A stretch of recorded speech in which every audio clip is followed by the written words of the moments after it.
அரசாணையும் இருக்கிறது. அதை பின்பற்ற வேண்டும் என்று விடுதலை சிறுத்தைகளும் வலியுறுத்துகிறோம். சகோதரர் வேல்முருகன் தமிழக வாழ்வுரிமை கட்சித் தலைவர் வேல்முருகன் திமுகவை விமர்சித்தது குறித்து செய்தியாளர் எழுப்பிய கேள்விக்கு விடுதலை சிறுத்தை கட்சித் தலைவர் திருமாவளவன் பதிலளித்துள்ளார்.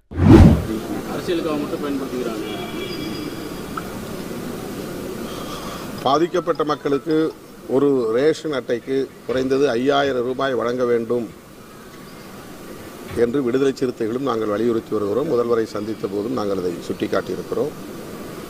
அதேபோல கால்நடைகள், இதர பொருள் உடைமைகள் சேதங்களுக்கு ஏற்ப அவர்களுக்கு கூடுதலாக நிதியுதவி வழங்க வேண்டும்.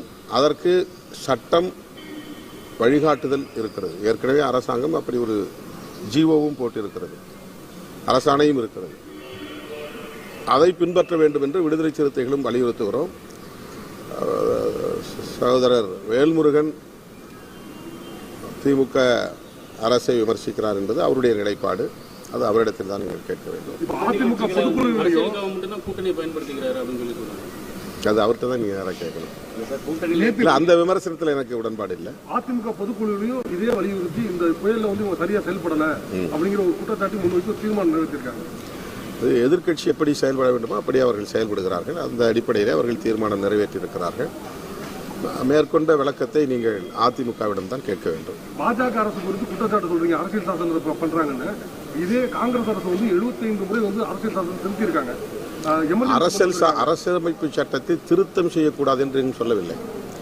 அதாவது அரசமைப்பு சட்டத்தை திருத்துவதற்கு உச்சநீதிமன்றத்தின் முழு அமர்வு 13 நீதிபதிகளை கொண்ட ஃபுல் பெஞ்ச்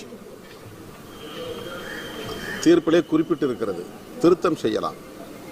அதனுடைய அடிப்படை கூறுகளில் கை வைக்கக்கூடாது.